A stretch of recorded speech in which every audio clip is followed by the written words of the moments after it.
Okay, cool. We're good to go. We're diving into something really exciting today, blood RNA extraction and how optimizing it can make a massive difference to your transcriptomic workflows. Just to give you a quick introduction about myself, I am Himani. I'm the brand marketing manager here at Cambrian Bioworks, and I'll be your host for the day.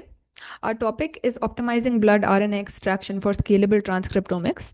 We'll talk about getting high quality, consistent RNA from blood samples, which is incredibly valuable if you're working on gene expressions, biomarker discovery, or molecular diagnostics. We'll discuss not just the why, but also the how behind blood RNA workflows and show you what we've been building behind the scenes to help make this process more efficient and more reliable. I'm joined today by my colleague Deeksha, who is our product marketing manager. She's been closely involved in shaping of our blood RNA kit, from understanding what the researchers and clinicians really need in the lab to working directly with our R&D teams and the early users. She'll walk you through what we've learned about the common pain points, the technical tweaks that make a big difference, and how we think about designing better tools for genomic workflows. If this is your first time joining us on our webinar series, a very warm welcome to you. This session is part of our monthly series we've been organizing. The idea is to keep these sessions practical, technical, where needed, and relevant people like you who are actually running these workflows. You'll see a QR code on the screen. It'll take you to our events page where you can subscribe and stay in the loop for our upcoming sessions. There's more coming, included some deep dives into automations, tricky sample types, and even case studies from partner labs. So here's what we've lined up for today. First, we'll take a quick look into the major applications into transcriptomics, why blood is such a powerful input, and what kinds of clinical and research goal this supports. Then we'll discuss why your extraction method really matters, especially in downstream consistency and sensitivity. We'll introduce our blood RNA isolation kit, tailored for challenging blood matrices. We'll walk you through the detailed performance matrices and also how they benchmark against the traditional column methods. We'll also touch on MANTA, our automated DNA and RNA extraction platform, how it helps labs scale their extraction workflow without compromising on quality. And finally, we'll open up the floor for a Q&A session at the end. So of course, drop your questions in the chat as we go. With that, I'll now hand it over to Deeksha to carry forward the session. Over to you, Deeksha. Thank you, Himani, for the introduction and a very warm welcome again to all of you who have joined in today. So let's dive right in. We're going to start with a quick look at why transcriptomics is such a powerful tool, especially at this stage, wherein there's a lot of work happening in both research as well as clinical diagnostics. So at its core, transcriptomics tells us which genes are being expressed, when they are being expressed, and how much. It sort of offers us this real-time snapshot of what's happening inside a cell. In neurological and psychiatric disorders, wherein these diseases don't really have a clear mutation or a clear mutations, transcriptomic profiling in such cases, it can help us understand the gene expressions and regulatory shifts that may happen in a person's body. In cancer, transcriptomics, it helps us detect fusion genes like BCR-ABL, which we'll talk about more in a little bit. It helps us monitor treatment response and also stratify patients for targeted therapy. For infectious disease profiling, as we know in COVID-19, transcriptomics played a huge role in understanding the host's immune responses, and it continues to be used in this field.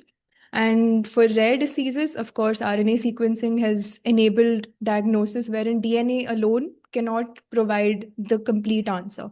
So this way, transcriptomics has given us an entire picture of what is happening inside a cell, not just what is there in the genome. Now, coming to one of the biggest applications within transcriptomics, which is RNA sequencing. So before RNA sequencing, microarrays were what were used generally. And microarrays as you know, had a few limitations, like the fact that it can only detect a few known transcripts, and there is low sensitivity in some cases, and it's not great for detecting some splice variants or isoforms. So when RNA sequencing came into picture, especially around 2008, 2009, the picture that you see on the screen right now is Illumina or Solexa's first ever sequencer that was launched on the sequencing by synthesis method. So this was called the Illumina's Genome Analyzer, and it offered something a little more different than what microarray tech was around. So with sequencing, you could capture the entire transcriptome and not just check what you already knew.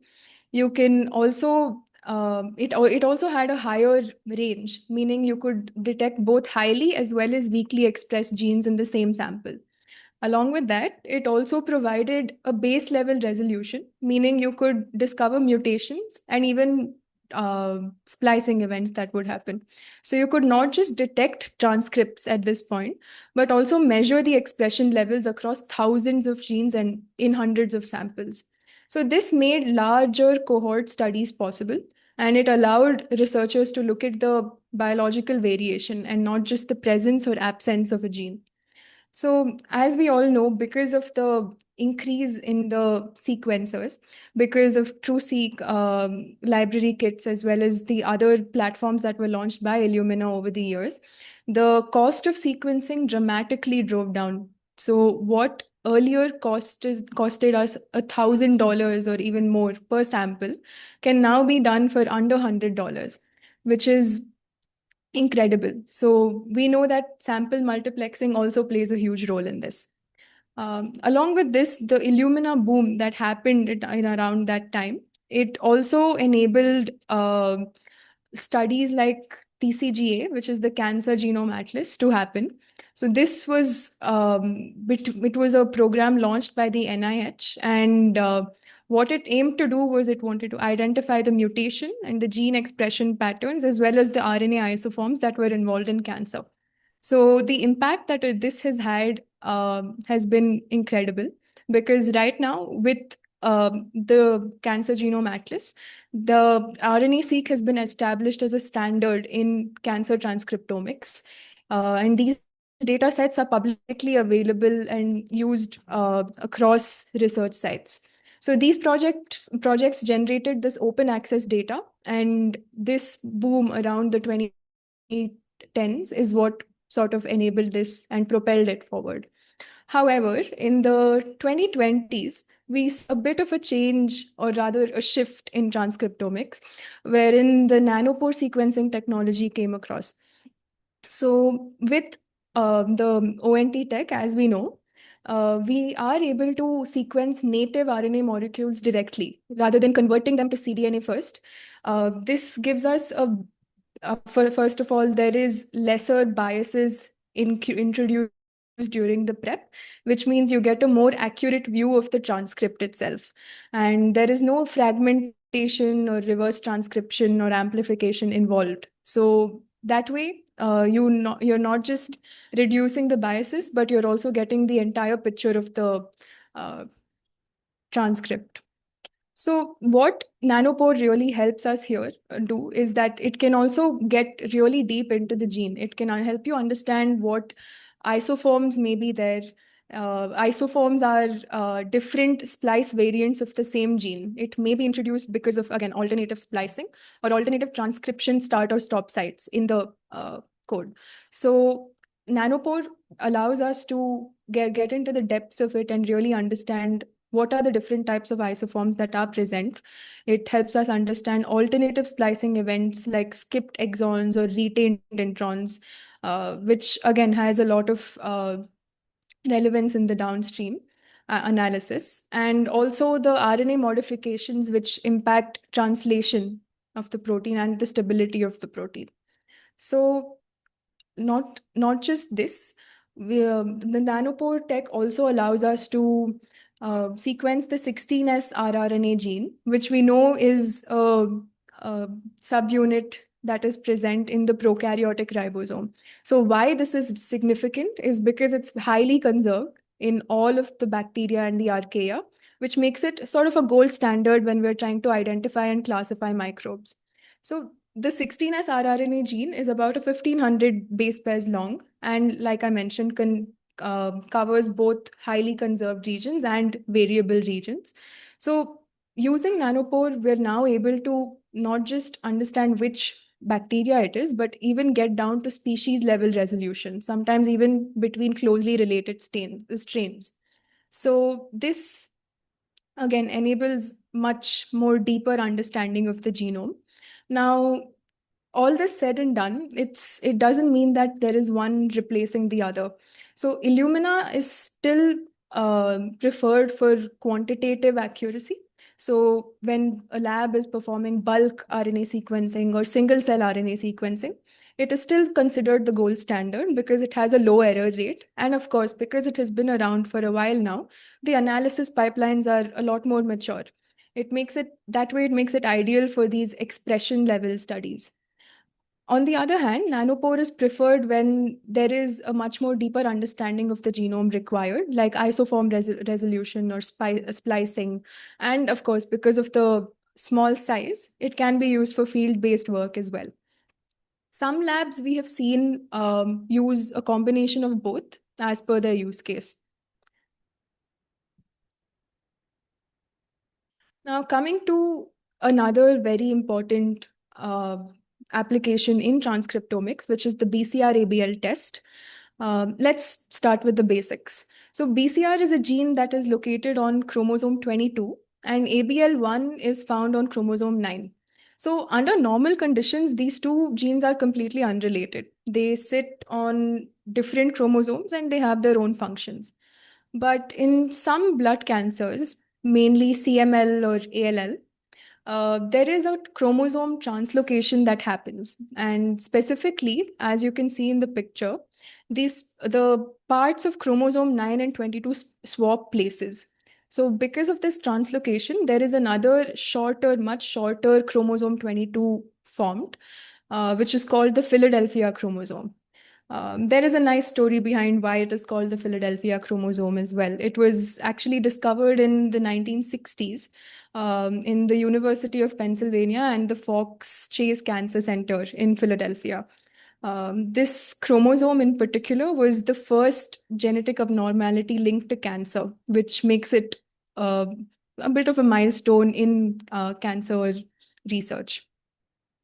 Coming back, so what this translocation does and what this new abnormal chromosome 22 gene that has formed does is that at the DNA level, these two chromosomes are fused, meaning BCR and ABL1 genes are together.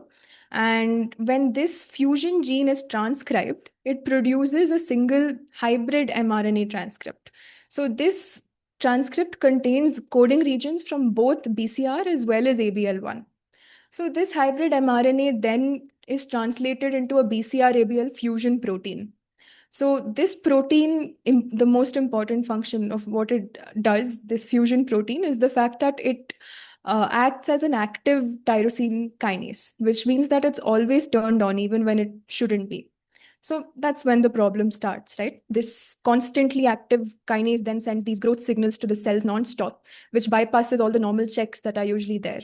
And this leads to the uncontrolled proliferation of the WBCs, which is, of course, the issue in both CML and ALL. Now, what this discovery meant for cancer therapy was something tremendous. Before BCR-ABL discovery, the chemotherapy that was done for cancer patients was non-specific, which means that for treatment for blood cancers like CML was mostly broad spectrum chemotherapy. So these drugs didn't exactly target the cancer cells specifically, and it also harmed the healthy dividing cells, which of course caused a lot of side effect and inconsistent outcomes. And because of this, even the long-term prognosis for CML patients wasn't great. And because before this, we did not have any molecular markers, there was no way to track how well a patient was responding to a treatment at a molecular level. It was mainly based on symptoms or white blood cell counts. So after the discovery of BCR-ABL, there was targeted therapy available with tyrosine kinase inhibitors.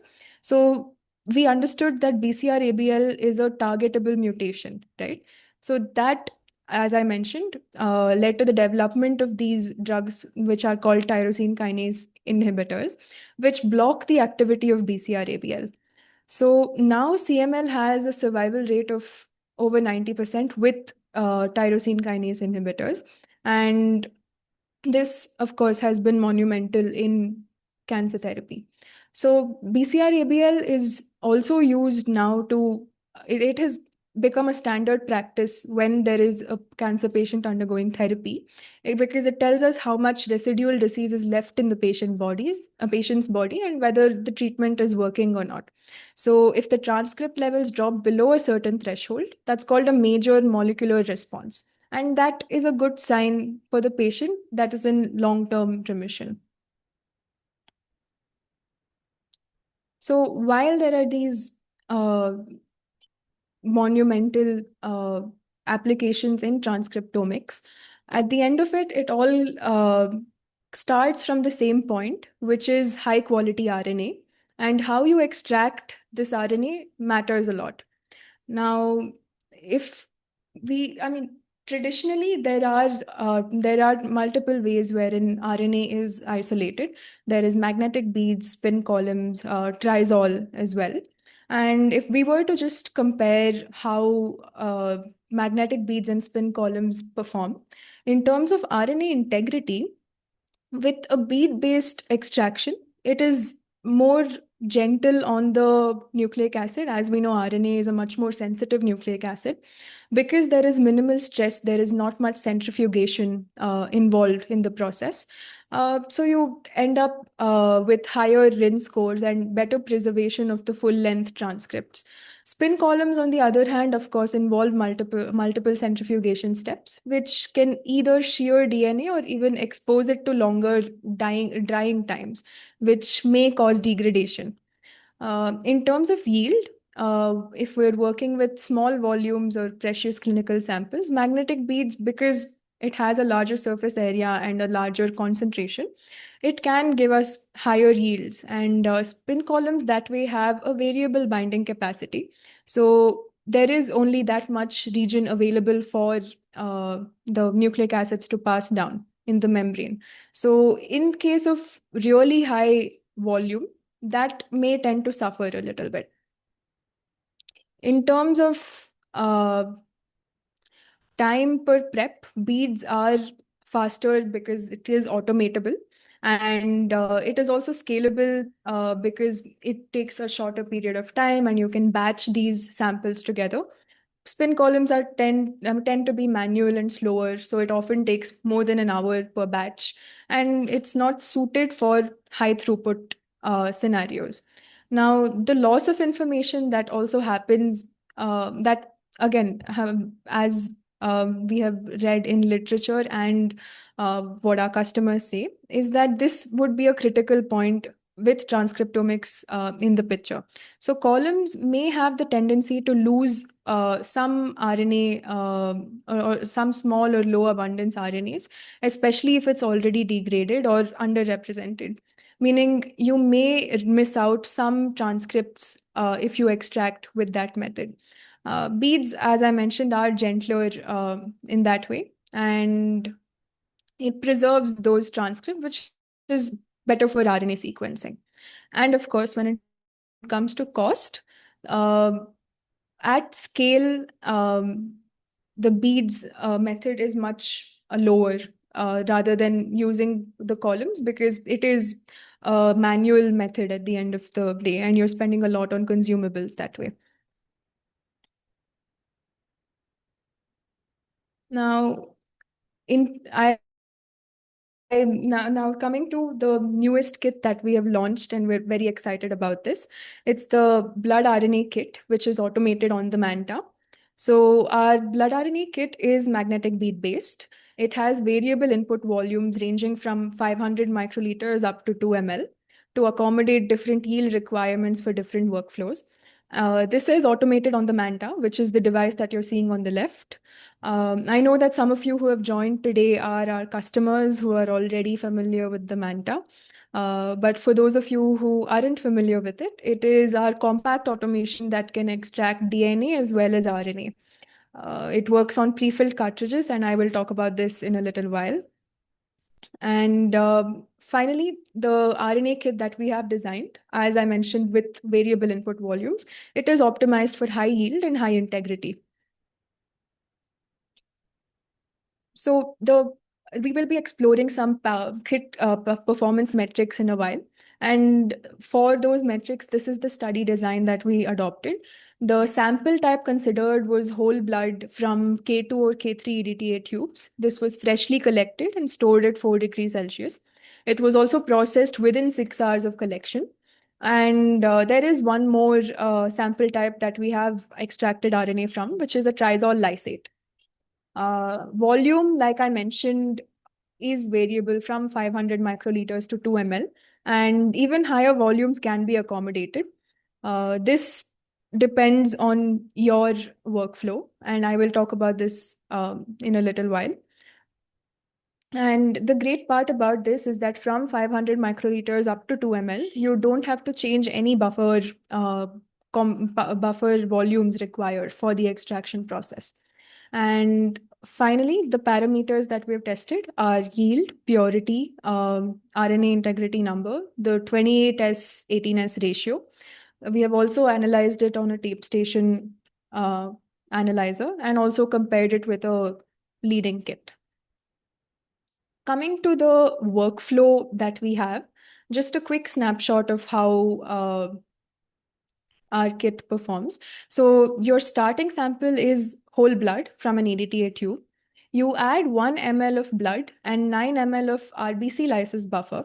So if I have to give you a snapshot of what all is included in the kit, as you can see in the picture, we have pre-filled and sealed cartridges. So most of the buffers that you require for this extraction process are already pre-filled in cartridges. We also include the combs that are required for the Manta and some additional buffers that may be required for the pre-processing. So coming back to the protocol, we start, as I mentioned, you add 1 ml of blood and 9 ml of RBC lysis buffer, which is again provided with the kit. You take this in a 15 ml centrifugation tube. You vortex the sample for 1 minute and incubate for 15 minutes at room temperature. After the incubation, you centrifuge the tube and discard the supernatant. At this point, you should see a pellet that has been formed. And after this, you add 1 ml of RBC lysis buffer again and incubate at room temperature for 4 minutes. Once this incubation is complete, you centrifuge and discard the supernatant to have your RBC lysis completed, and you will have your pellet at this point. So this is the RBC lysis step, which is step 1. Step 2 is the PBS wash, wherein for the pellet that you would have acquired in the last step, you add 5 ml of PBS and you invert mix this tube.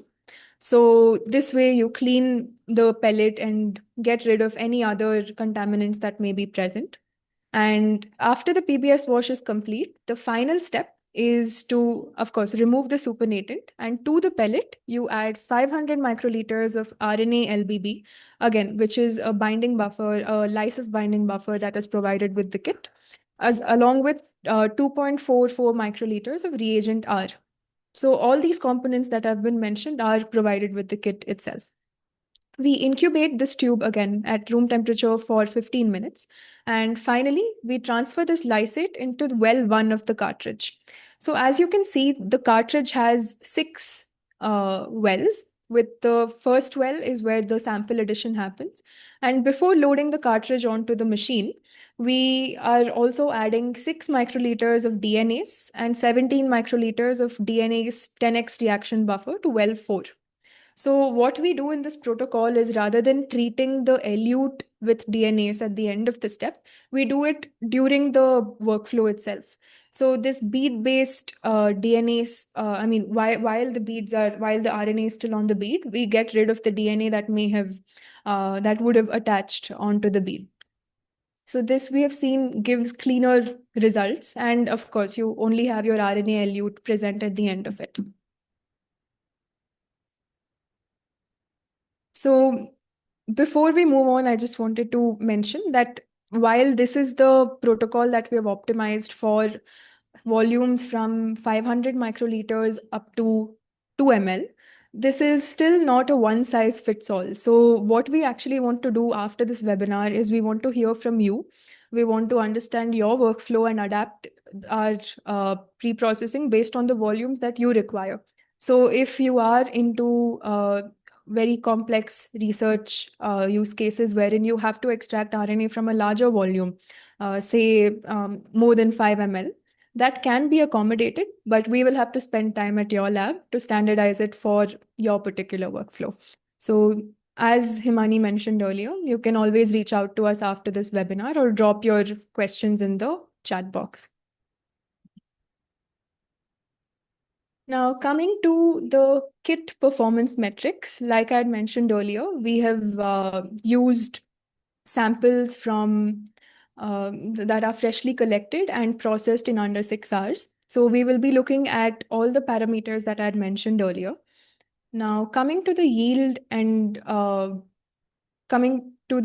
you're looking at here is the total RNA yield in micrograms. And this is from using our blood kit with 1 ml as the input volume.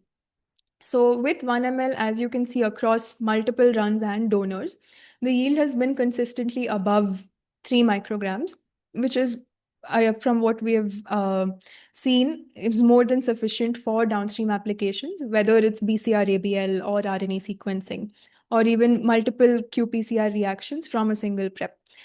This data set is from 24 samples, and like I'd mentioned earlier, this our kit is compatible with 500 microliters up to 2 ml, and we have tested this across multiple samples. So this particular data set that you're looking at on the screen is an average of 21 samples for each input volume. So we have seen a linear increase in RNA yield with the input volume. So you can see with 500 microliters, we have about 2 micrograms of RNA, I'm sorry. With 1 ml, we have about 5.5 micrograms of RNA. And with 2 ml, we have about 9.5 micrograms of RNA. So that way, there is scalability because you are at the end of it. Every use case is different.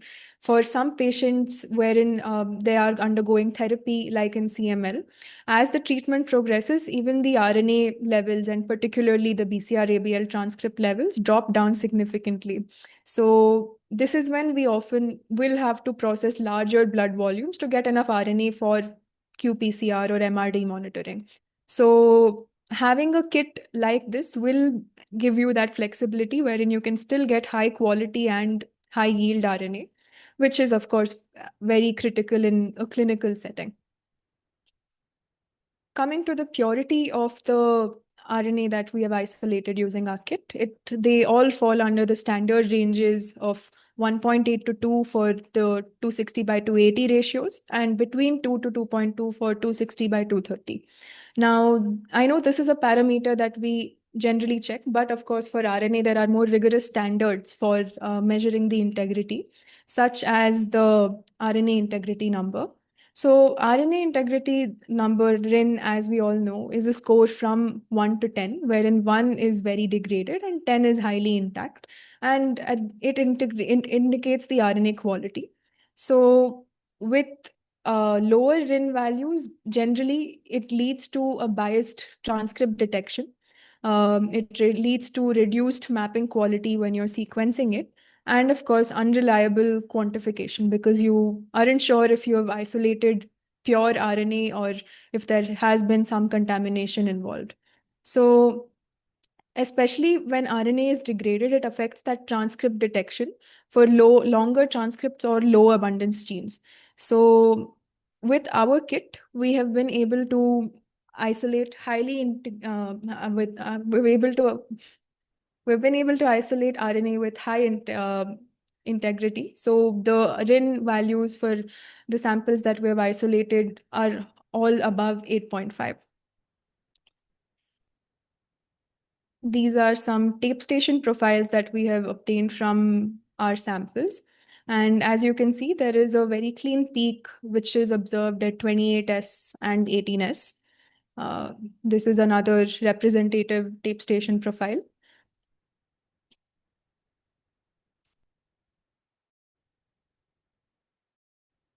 So while RIN is a standard metric that we use for RNA quality, it is still built on, one of the factors that it is built on is the 28S to 18S rRNA ratio. So RIN, in fact, is calculated in part by analyzing two of these ribosomal peaks. So the ribosomal peaks that we saw in the previous slide,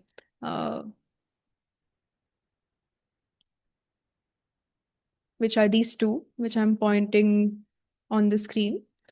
The ratio between these two peaks is something that is used to measure the integrity of the RNA. So generally, this should be in the ratio of 2:1. And the ideal ratio, of course, is around 2, which indicates high integrity of the RNA eluted. So if you see a strong or a sharp 28S and 18S peaks with a ratio close to 2, that's good confirmation of RNA quality.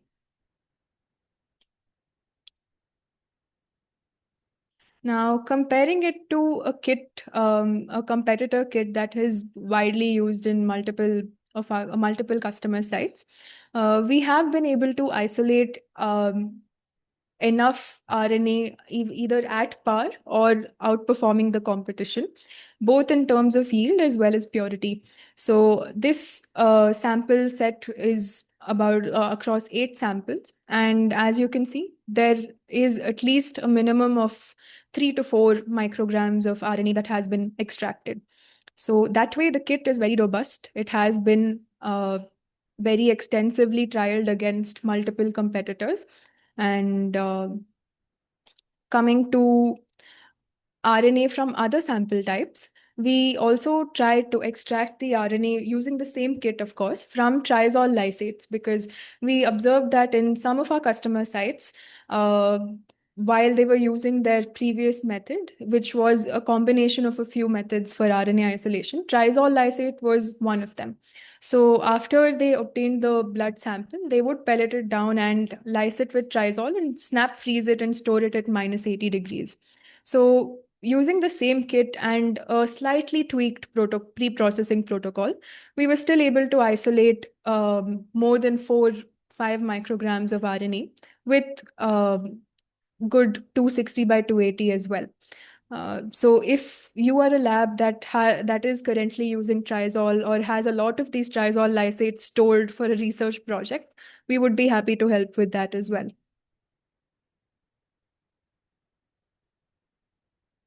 Coming to how Manta solves some of these key pain points, Manta, like I was mentioning, is a very compact automation and it can isolate DNA as well as RNA.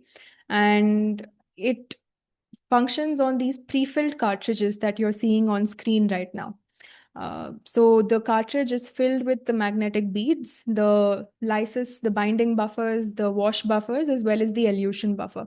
So with RNA, because it is a much more sensitive nucleic acid, and we understood that there may be one more wash that may be required in the protocol, what we have done is actually, if you can see my cursor on the screen, the cartridge sits in this slot, and right next to it, there is a tube that we can insert, which is generally reserved for elution into a barcoded storage tube, if that is a biobanking use case.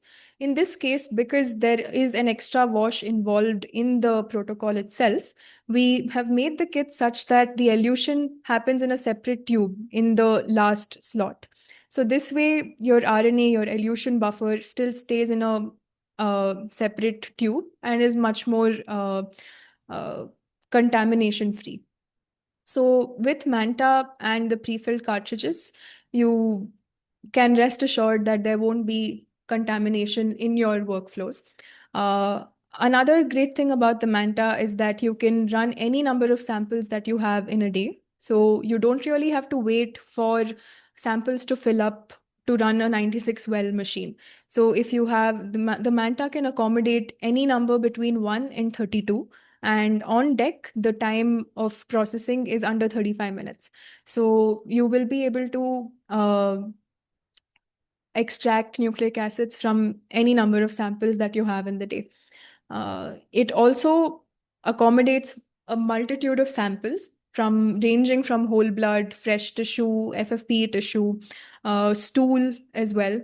And it is built for this use case. If you are a lab that gets multiple samples and you still have to extract from all of these, you can use Manta as a single point of extraction for a multitude of samples. And of course, the footprint is very compact. In fact, you might be even surprised by if you understand how small the Manta is. It's about the size of a microwave oven. So those are some of the reasons why our customers like the Manta. And coming to all the extraction kits that we offer, like I was mentioning earlier, we have a whole blood DNA isolation kit, which was covered in our previous webinar, which is compatible with sample types like whole blood, bone marrow, and cell cultures for applications such as whole genome sequencing or whole exome or HLA typing, and of course, your qPCR. We have another fresh frozen tissue kit, which can accommodate much more different types of samples. So your pus, sputum, pleural fluid, amniotic fluid, all of these sample types are accommodated under that cartridge. In for FFP, as we know, for solid tumor, NGS, and cancer profiling, the Manta can still be used. And if you are running DNA workflows, all of these sample types, the whole blood, tissue, FFP, and saliva, and the stool, can be pooled together on the same run on the Manta, which means that the pre-lysis happens outside. And once the lysate has been transferred into the cartridge, you place all of these cartridges on the same run in the Manta. So makes it much more convenient. RNA, on the other hand, is a different protocol. So DNA and RNA are isolated separately. We also have a viral NA isolation kit, which is a direct input into the first well of the cartridge, which accommodates plasma, serum, and BTM. Saliva, cord blood, and stool, like I mentioned, are all accommodated on the Manta. I'll hand it back to Himani now. Over to you, Himani. Thank you so much, Diksha. This was a really insightful session, and thank you to everybody who attended. This was a great session. I hope you guys were able to take back some helpful insights. Before we wrap up, just a quick reminder: if you would like to test our kits or see how it performs in your workflow, feel free to get in touch with us. We'd love to hear about your particular use case. And if you've enjoyed today's session, don't forget to subscribe. We host these sessions every month, and we'd love to have you back. Thank you again for joining us, and we'll see you next time.